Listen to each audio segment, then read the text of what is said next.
Okay, good afternoon or good morning, everyone. I want to talk about nerds and news. So I want to talk to you about why I find it exciting to work in a news organization, and I've been doing so for the past year and what I've learned there. So I'm part of this program called Open News. It's a joint venture between Mozilla Foundation, and the Knight Foundation in the United States. And basically what they do is they send technologists like myself and Annabelle and Mike, who are sitting up there, into news organizations for 10 months to kind of work with journalists there and figure out what kind of technical solutions can we find to some of journalism's problems, whether those are in how to make money or how to tell better stories. I'm more interested in the latter part. So basically, Open News is this kind of place where we're trying to kind of bring together journalists who are interested in technology and in the implication of the web on journalism, and technologists who are interested in telling stories with the web and telling stories in new ways. Open News also organizes a number of other things, including hack days, hack events, and a website called source.opennews.org that you should look at, where we have a lot of articles on best practices for technology for news and similar things. Well, I don't know. Do I have to explain the relevance of journalism to what's happening to all of us at this conference? I don't think so, right? The biggest speech here is by a journalist. Journalism and hackers have already met in many, many ways. It's clear that this field these fields are more and more overlapping, that what's in the hacker ethics, that you should use public information, and what journalists do does overlap, and there's a clear link between the two things. So obviously it's interesting to look at what journalists are doing. But I think you can go even further and look at, okay, what can we do, not just in terms of telling people the story of what's happening with technology, what's happening with surveillance, what's happening with all these things, but what can we also do in terms of making journalism itself better, making the news better. And also there's this little fact that if you think the music industry got it bad with the internet, look at news. They're really in deep trouble with what's happened. And the business model now is more than questionable. So how do we make sure that news that gets done, that the kind of fourth estate gets preserved, right? It's funny to look at it, because like journalism used to serve many different functions. There used to be the part that kind of did advertisements. There used to be the part that it told you where to buy a used car and all that kind of stuff. And then there's the part that tells you whether your government is corrupt or not. And we've kind of taken the easy parts and ported them to the web. We've taken where to buy your car and put it on eBay, Craigslist, all this stuff. And then there's the hard bits, which are kind of figuring out whether your government is corrupt, figuring out whether policy decisions are good, and all that stuff. And we haven't really figured out how to kind of rebuild those natively on the web. What we do is still basically do the same journalism that we used to do a long time ago. Another reason why journalism is really interesting, I think, for nerds is because it's a great place to build open source software. Here's just a few things that have been built in newsrooms or kind of maintained by newsrooms. Django was built initially to be a content management system for news organizations. Backbone came out of a project called Document Cloud that was meant to store documents for journalists to look at. Timeline, for example, is a nice tool to visualize stories over time. And data-driven documents, I don't know who here has heard about D3 and data visualization that comes with it, but it's a power tool for kind of visualizing stories. So kind of open source is really alive in some news organizations. And that also makes it fascinating to work there, because you kind of get to share the method and then have the story exclusively to yourself.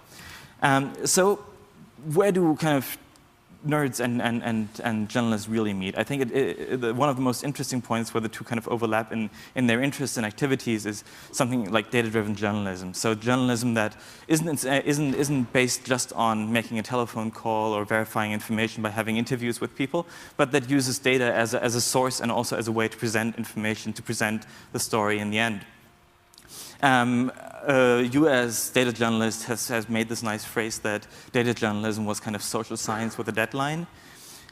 So the idea is that you're trying to conduct very small kind of experiments on what is true about society. And one of the most important tools for doing that nowadays is all the public data that's available for making this information more available for analyzing and understanding how society works, how politics works, how the economy works, and how business works.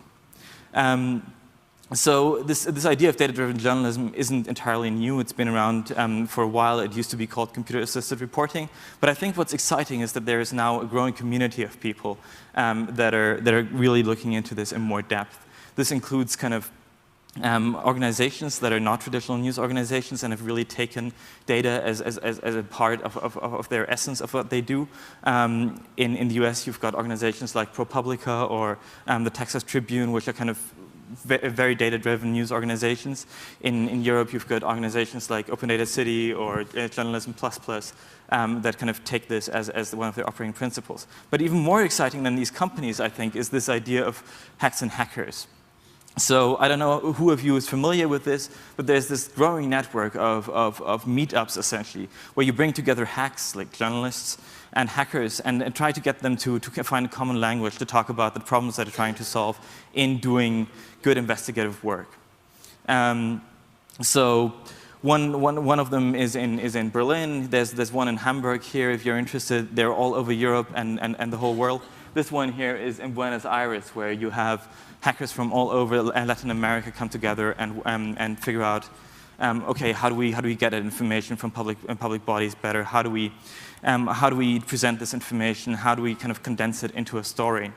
And so I think if you have an opportunity and if you want to kind of find out a bit more about how journalists think, what their needs are, how you can do something that is journalism in essence, I think going to one of these meetings, talking to some journalists there, and trying to figure out what is it that we can do that would support their activities is really a valuable thing to do. So you've got these two worlds, really, right? You've got one world, which is where we are right now, and it's the kind of the world of the nerds. And this is where I spent last year. Spiegel's headquarters, it happens to be just opposite the old town from here, so just at the other side of town. And these are very different worlds, and they follow very different rules, right? And I want to kind of show you, or kind of talk to you about a few of the differences that I think are interesting. So before I joined the Open News program in Spiegel, I worked on open data projects. And this is maybe a minor point, but basically I think it's really interesting to look at how open data can be made relevant. So before I used to work for an organization called the Open Knowledge Foundation, which, as I have been asked to announce, does a meetup at 6:30 in Noisy Square. And we used to think a lot about how can we change government's policies to make the data available. How can we make sure that the data that comes out is free of any copyright claims, is free of any restrictions. Basically, it's like the FOSS discussion that we keep having about software as well. When you come into a news organization, the stuff kind of gets more tangible. What you worry about is not so much is this stuff free of copyright, but A, can I get it, and B, can I analyze it? And if that's given, then you're fine, and you'll be all happy. So one thing that some of the fellows of the Open News program have been doing, to give an example, is this tool called Tabular. Because often public information isn't available in spreadsheets. The way it's available is as a PDF file that's somewhere on a government website. And getting data out of PDFs is notoriously hard. It's a horrible format. It's often being used intentionally out of malice and out of kind of obscurity to obscure public information to make sure that it cannot be analyzed. But Mike, who's over here, and Manuel worked on this tool called Tabular, and basically what it does is try and take PDFs. In this case, I've got the budget of Nepal, and let you highlight all the sections in there that are tables, and then make sure that these sections kind of come out to you as a CSV file that you can then analyze and understand. And I think building these tools and making sure that they're easy enough to use for a journalist. So this also has a CLI, but like nobody in journalism would be able to use a command line tool. Making sure that this stuff is accessible enough for normal people to use, I think makes it really, really interesting as a way to support journalism, as a way to kind of make sure that they have more powerful tools at their hand. Maybe this is a horrible thing to say, but like one thing we can try is roll back the NSA's capabilities that they have in terms of analyzing all of our information. But another thing that we need to start doing is to make sure that we also have tools to understand what the government is doing. We need to have tools that are as strong in understanding government activity and understanding business activity and understanding what companies are doing, how companies are related, how kind of global structures of tax and revenue work, in order to kind of keep these structures under control as they have now for spying on us. And if you look at this, this is a long way from PRISM. So the other thing that I found kind of interesting is coming from a background as a computer guy, I'm really interested in building platforms and tools and all this kind of stuff, right? And then you talk to people at a news organization, and the one thing they're interested in is telling a story. Nothing else matters, right? You don't want to build a platform. You don't want to kind of build tools. You don't want to do any of these things. What you want to do is you want to tell a good story that people can read and that maybe has an impact on whoever it is about. And that's a really hard gap to bridge. And it's interesting because for me, it's still really hard to kind of condense all the stuff that I'm doing down into stories. But also, I think for basically all the main media organizations, at least in Germany, it's virtually impossible to run something that we would call a platform, that would look like a platform. Maybe to give an example, this is a story that should have come out of this building. It's about the census that was conducted in 2011, and it's about how the methods that were used for sampling are insufficient, and therefore the entire census might be ruled to be insufficient as a basis for the distribution of funds between state and local or municipal level in Germany. So, I mean, lots of people in this room and lots of people at this conference have been fighting against the census. And I think that we need to get better at telling it in a way that kind of makes it something that is tangible, explaining, okay, they didn't ask enough people, therefore this thing is really not a good proxy of how many people live there, who they are, and therefore we cannot use this as reliable foundation for our state. So that's kind of the story point of view, the story way of looking at it. Another project I want to show very quickly that goes the other way is kind of this, which is something that I built during the fellowship. It tries to take all the data that comes out of German statistics. There's a system called Genesis run by the German Statistics Office, and it tries to make this data available in a better form and make sure that there's always an up-to-date kind of CSV version of the data that you can use easily, and then it makes available an API for the data so that you can easily connect visualizations to statistical data and make sure that they always represent the latest state of the data. So that's a very different way of thinking about things, right? On the one hand, you've got something that you can read, and you then understood something. This is much more about kind of, oh, we're building a foundation for things. Just to say that this doesn't have to be ugly. This is what it looks like in the United States. They've got a project there called Census Reporter, which I think is really fantastic. They have prepared fact sheets on every, I think, county in the United States.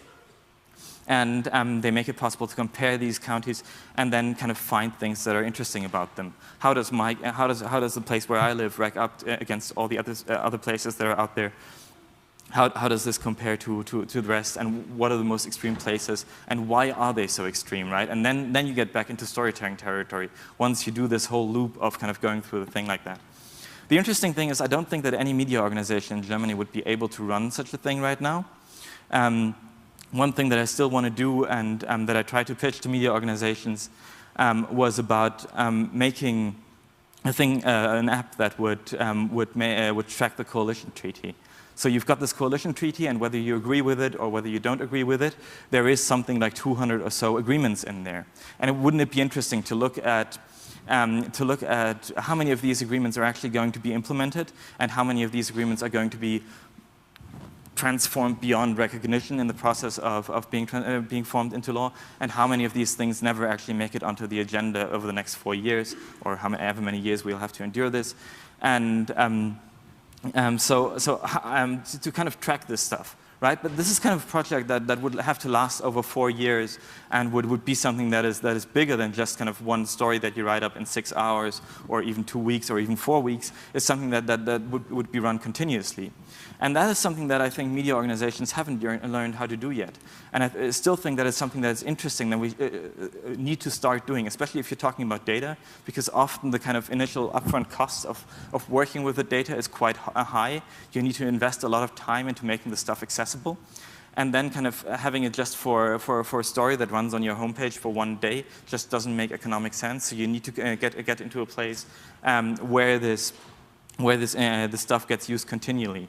And that is something that I think people in this building and in this room should look at doing and should look at starting. This is already started at CCC. Like there's a fantastic app that someone, I think at CCC Aachen, has done around the German basic law and how it's evolved over time. This kind of stuff kind of creates a foundation for then doing very simple analysis. Okay, how many basic freedoms have been modified over the past 60 years, and have there been any extensions, or has it always been going back into reducing these freedoms?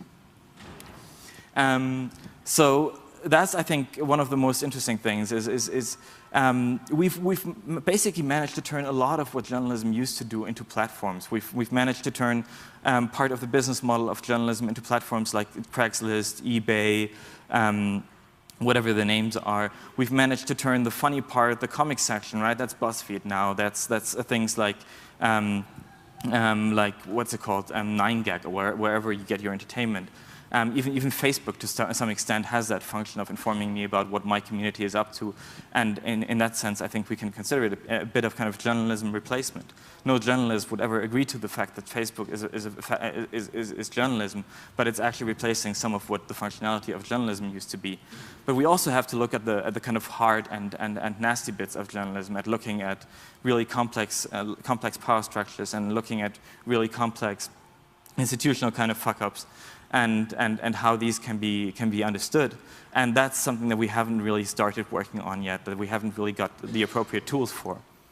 And I think when we do that, one of the more important things is we shouldn't disregard these institutions. They have a lot of knowledge about how to do things. That's one really good thing. So understanding, having kind of established journalistic ethics, having knowledge about how to double check and how to verify facts, having knowledge about how to write something up, how to construct a narrative. These are all things that are really important. Another reason that we shouldn't disregard them is because they're really big. And there's something there where if we, the internet, kind of try to make a case, try to kind of make ourselves heard against an institution that's really big, like the German government or the US government, the only thing we can really do is a shitstorm, right? And shitstorms are kind of bad mechanisms, right? You have these things and they're unreliable, they're messy, they may go the wrong way, and you cannot really start one intentionally very well, and you cannot rely on the fact that they're going to be successful, right? So they're a really bad way of arm wrestling with a big institution like a government or a big multinational company. Media organizations, for all that you can say about them that's kind of weird and a bit strange, they are big organizations too, right? They can kind of do arm wrestling with these entities on one level. It's kind of funny, right? When you get an email address that ends on something that's a German media organization, the response time of German government bodies kind of quarters, and the responses are radically different, right? You go from, no, we cannot give you this data, to, do you need it by 2 o'clock or is 3 o'clock still okay? So there is something there about kind of this institutional arm wrestling that we need to either kind of continue to have, or we need to find an appropriate replacement. But I'm not sure what that would be. Third, there's kind of this thing between tools and literacy, right? If you're like me, you like sitting down at your laptop, building something really amazing, right? So, for example, I couldn't stop myself from building this thing. I don't know who here has looked into German voting law, but it's really messed up at this point because there's been lots and lots of kind of political compromise going into how votes in the federal election are being tallied. And in order to really understand it, I wanted to build a little tool that would kind of implement the tallying procedure and for me to kind of play through different scenarios. What is kind of the most extreme parliament we could have? We could have gone up to something like 820, 810 seats in parliament if things had gone wrong and AfD or FDP had gotten into parliament. And what are the different kind of edge cases of this voting law we have, right? The problem with this is that it's not really valuable to any journalist on this planet. So for them, I think a lot of what we need to do in order to support journalism and to support journalists is about building literacy. So as I said, I have colleagues, they're smarter than me. Noah Veltman is at the BBC and he instituted what he called learning lunches. And I think these are really fantastic, fantastic little ideas. What he did was bring together a lot of journalists who had never kind of heard about much kind of technology stuff before, and tell them about some specific topic. So in this case, he talked about maps, and he kind of explains what's the longitude, what's the latitude, and then goes into, well, how do you express that in a computer? How do you project a map? Okay, these things are not actually accurate. Wow, good recognition. And then he kind of goes beyond that in what kind of the current state of the art in mapping technology is. And he did this for a number of things. For example, how does a web server and a web browser work? And I think having this information out there and keeping it reasonably abstract, because I think at this point it's clear that people cannot just have like an understanding of, well, there's the bar in there and I type in the internet address and then the web page pops up. That's not enough. That's neither enough if you're trying to get people to report correctly about the web, but it's also not enough if you want them to use it in creative ways. There's this kind of observation that we used to, amongst print journalists. Basically, every print journalist could tell you in very minute detail how the product kind of went from being on whatever their typesetting system was to the doorstep of whoever their readers were. And people really used to have an understanding of this, and that means they understood, well, we have to get this done by 11 o'clock tonight, and then it'll be out in the morning, and all this kind of stuff. Now this has become more complex, and people need to understand more about the technology they're using to tell stories. Because only then can they start using these technologies in interesting ways. Only then can they start presenting stuff in ways that is different from an article, right? I mean, what we're doing at the moment is we're still kind of presenting news as if in any given moment we would expect this apocalypse where we would have like 5 minutes to print all the articles out, and they would still need to look the very same, right? We're still making print articles and just putting them on the web. And this kind of literacy and this knowledge of how the web kind of works, of how digital technology works, I think enables people to get a better understanding of what the medium they're working with is, and then kind of work with this stuff. And that kind of brings me back to hacks and hackers, because that's, I think, one of the places where, if you do it well, you can get into an interesting discussion where you can learn something about journalism, how to make a case, how to tell a story, how to present something to people in a way that makes it matter to them. And on the other hand, where journalists can also learn something about the media that they're now working with and how to use those beyond just kind of typing into the narrow window of a CMS. So that's kind of a very quick review, and I think working in a media organization has been really interesting in terms of differences between how you'd like to do stuff, whether it is about kind of platforms versus stories, whether it is about caring about free and libre and open, or just kind of trying to get stuff to work, or whether it is about whether you want to kind of hack on tools or try to build up literacy and to build up capacity in these organizations. And I think that it's really important that we get either more journalists to learn something about technology and to use it in their work. I think it's implausible that a profession that still thinks that kind of the telephone is the greatest information retrieval device we have is going to provide us with good information over the next decades. On the other hand, I think it's also really interesting and really appealing for technologists like ourselves to kind of learn more about journalism and to engage in it. And whether you do that with a media organization or whether you do that independently, that's up to you. I would say try work with a media organization. They have the reach, they have the kind of power to talk to many people at once.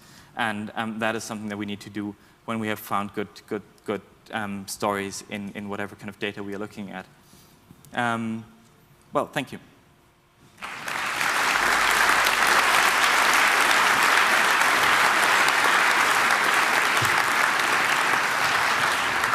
We will have a Q&A. Please line up on the microphone throughout the audience. We have 4 and a signal angel in the internet.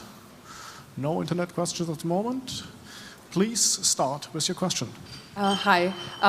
If you allow me, I'd like to ask about money.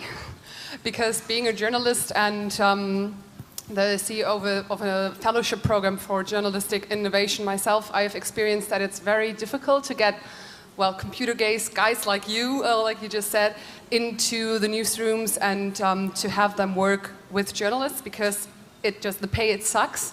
So I would like to know what your experience is and what you think beyond the things you said that should make people want to go into newsrooms, but what can journalists do?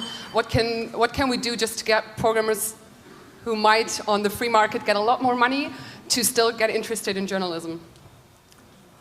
The honest answer is I don't know. There is not a lot of money in journalism. It's about kind of doing something that's interesting. I think that's what you can pitch a lot of people on, right? Like everyone here is attending so many interesting talks about stuff that really needs to be revealed. And making it clear to people that they can do that with a media organization is probably one of the best ways, because as you say, you can't pay them good enough money. The other thing is learn some stuff, or kind of encourage journalists to learn some tech themselves, right? There is, of course, a lot of stuff that is hard. Learning programming is something that I think pays off after a while. But kind of just learning how to do some very simple stuff, some data visualization, some data analysis. I've done a lot of training for journalists in the last time, and kind of over the last 2 years, and like often you have to start with teaching them how to sort stuff in a spreadsheet, and I think that's something you can learn by yourself, and often that already gives you some stories. And I wouldn't disregard the idea of just kind of becoming a bit more nerdy yourselves.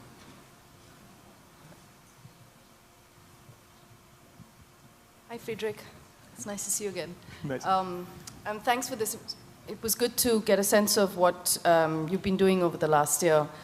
So my question is sort of, I think, probably following on from what you just started talking about, which is that how do you negotiate the resistance that journalists have to working with data or datafying journalism? I mean, some of the people I've been talking to at the moment kind of see it as, oh, there's a story and then you add some, some pie charts on the side. And we know from, the New York Times and, the Guardian and things that there are very different ways to actually kind of bring tech and the design of websites and the interaction that readers can have with data and storytelling. And but yet there are some, maybe it's a generational thing as well, just a different kind of journalist who says, no, I don't need data in my story. Or you have investigative journalists who are already very good and adept at managing their information and their data. So I'm wondering if you can just talk a little bit about any experiences you've had in trying to negotiate resistance. Thank you. I'm not sure I have a good answer. I think often people aren't that reluctant to use good information if they can have it. Like I had something very, very nice when I scraped a lot of information about European public procurement, contracts that European governments had made with private companies. And so you sit down with a journalist, you kind of have a SQL prompt, and you type in queries that kind of loosely correspond to the kind of questions that they come up with. And it's really cool because they can see that you can get basically answers to arbitrary questions out of this database, right? But then the more difficult thing is really the next step, right? How do you manage to gap this kind of capacity gap, where if they just have the SQL prompt and they don't have you, how do they still have the capacity of doing this stuff? And I think that often people aren't resistant against kind of involving data in their stories. They just don't know how to. And for that, I think people would have to train up themselves. I think Hacks and Hackers is a place where you can find maybe a friendly techie to work with, and all these kind of opportunities you have to look at. Hi, I'm Maurits. I'm a journalism student from the Netherlands, and I'm starting an internship in about a week at Bits of Freedom in the Netherlands. And I've seen a kind of a development in journalism, that there's much more interest in data journalism. And I want to learn how to make like graphics myself. How can I visualize the information that I find? How can I find this information? And I think it's great that you do trainings. I think it's also great when maybe a bunch of hackers who are also interested in this subject can make like a website, a sort of a how-to guide for a guy like me who doesn't have a lot of time and not a lot of money to attend these trainings. They already did. Good news. Okay. So there's a project called the School of Data that I would like to point at, schoolofdata.org, which is basically like a massively there you are. Talk to Michael over there. He helps to run it. So they have a lot of resources, whether it's very simple stuff like how do we kind of how do I sort stuff in a spreadsheet? And they also do data expeditions, where basically you meet up for a weekend, you have a challenge, find out about extractive revenues in Nigeria, and then you try to work together on these things. And because you're in a team with people who have different skills, and maybe some have more skills than you actually learn a lot about how to do this type of analysis. A few other resources to point out. There's a website called Drawing by Numbers. There is lots of stuff on all these kind of online learning sites like Coursera and Khan Academy that can help you. But really the main thing is not trying to read a book. It's not trying to, this is actually something that I think journalists consistently believe more than technologists, is that you learn stuff by reading a book. And that's not true for technology. For technology, you need to pick a project and do it. And in the process of doing it, you learn it. And you need to have something that you want to solve, and then you can kind of find out how to do it and Google it. So thanks to Friedrich Lindenberg for the talk. He will have a session on the Noisy Square. Yes, so okay, if you're interested in open data and open knowledge, there's a session at 6:30 in Noisy Square.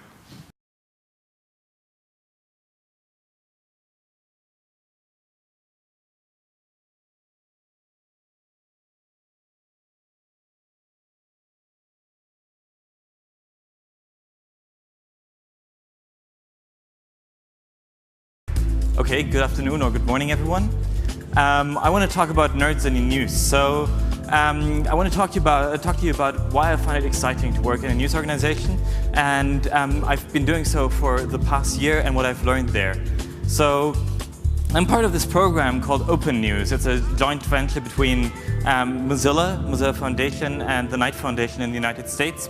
And basically what they do is they send technologists like myself and Annabelle and Mike, who are sitting up there, into news organizations for 10 months to kind of work with journalists there and figure out what kind of technical solutions can we find to some of journalism's problems, whether those are in how to make money or how to tell better stories. I'm more interested in the latter part. So basically, Open News is this kind of place where we're trying to kind of bring together journalists who are interested in technology and in the implication of the web on journalism, and technologists who are interested in telling stories with the web and telling stories in new ways. Open News also organizes a number of other things, including hack days, hack events, and a website called source.opennews.org that you should look at, where we have a lot of articles on best practices for technology for news and similar things. Well, I don't know. Do I have to explain the relevance of journalism to what's happening to all of us at this conference? I don't think so, right? The biggest speech here is by a journalist. Journalism and hackers have already met in many, many ways. It's clear that this field these fields are more and more overlapping, that what's in the hacker ethics, that you should use public information, and what journalists do does overlap, and there's a clear link between the two things. So obviously it's interesting to look at what journalists are doing. But I think you can go even further and look at, okay, what can we do, not just in terms of telling people the story of what's happening with technology, what's happening with surveillance, what's happening with all these things, but what can we all end? You as data journalist has made this nice phrase that data journalism was kind of social science with a deadline. So the idea is that you're trying to conduct very small kind of experiments on what is true about society, and one of the most important tools for doing that nowadays is all the public data that's available for making this information more available for analyzing and understanding how society works, how politics works, how the economy works, and how business works. So this idea of data-driven journalism isn't entirely new. It's been around for a while. It used to be called computer-assisted reporting. But I think what's exciting is that there is now a growing community of people that are really looking into this in more depth. This includes kind of organizations that are not traditional news organizations and have really taken data as a part of their essence of what they do.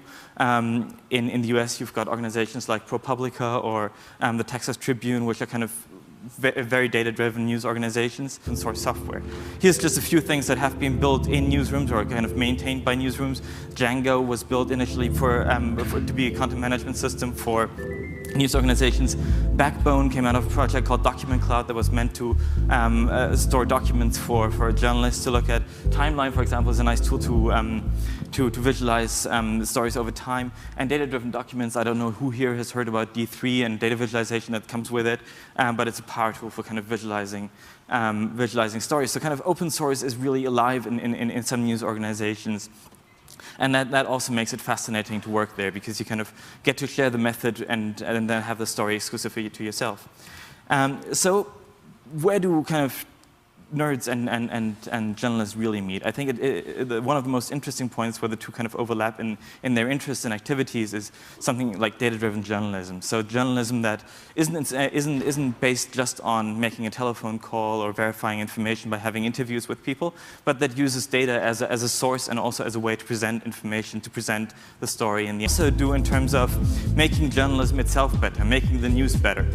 And also there's this little fact that if you think the music industry got it bad with the internet, look at news. They're really in deep trouble with what's happened. And the business model now is more than questionable. So how do we make sure that news that gets done, that the kind of fourth estate gets preserved, right? It's funny to look at it, because like journalism used to serve many different functions. There used to be the part that kind of did advertisements. There used to be the part that it told you where to buy a used car and all that kind of stuff. And then there's the part that tells you whether your government is corrupt or not.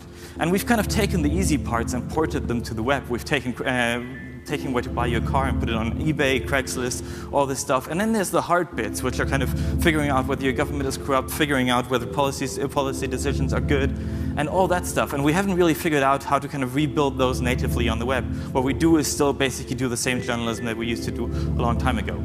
Another reason why journalism is really interesting, I think, for nerds is because it's a great place to build open